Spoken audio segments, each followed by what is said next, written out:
Փաշինյանին ուղեկցող ոստիկանական ավտոբուսը վթարի է ենթարկվել, քաղաքացիական մեքենայի հետ կա 12 վիրավոր և 1 զոհ։ Այս մարդը էլի լույսը չբացված տնից դուրս եկավ ու դժբախտություն բերեց գլխներիս։ Փաշինյան կառավարության անդամներով, ազգային ժողովի անդամներով լցված այդ չակերտավոր ուրախ ավտոբուսի մեջ, բա չհասնեիք այդ մարդկանց։ Բա չհասնեիք տենեք ինչ օգնություն ա պետք, 12 վիրավոր մի զոհ ա եղել։ Թե ձեր համար ավելի կարևոր էր գնդունիկում կանգնել կոֆե խմել մի բան ուտելը։ Չնայած խի եմ զարմանում,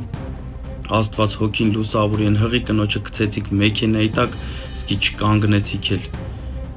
Էլ խի պիտի զարմանամ, գլխներիս պատերազմ բերեցիք, 5 րոպե հետո բունկերից լայվ էիք մտել։ Ժողովուրդ ջան, ցավները տանեմ, մեզ փոփոխություն ա պետք։ Ու այդ փոփոխությունը կարող է բերել միայն Սամվել Կարապետյանը։ Ապարանի շրջանում մի մեքենա դուրս է եկել հանդիպակաց գոտի եւ վթարվել է ոստիկանական մեքենայի հետ, արդյունքում կա 1 զոհ։ Ինչ է անում ընդդիմությունը։ Նրանք հայտարարել են, որ այդ ոստիկանական մեքենան ուղեկցում էր Փաշինյանի ավտոբուսը։ Կրկնում եմ, այն ավտոբուսը, որը վթարի պահին Երևանում էր եւ ընդհանրապես ապարանում չէր։ Ինչու են նրանք սա անում։ Որովհետեւ նրանք ունեն մեկ գործելակերպ՝ գտնել զոհ եւ զոհը վերածել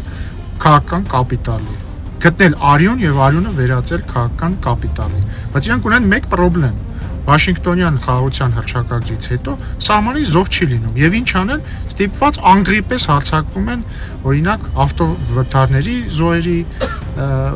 արյան վրա եւ այն փորձում են վերածել քաղաքական կապիտալի։ Այսքան բան ընդդիմության մասին։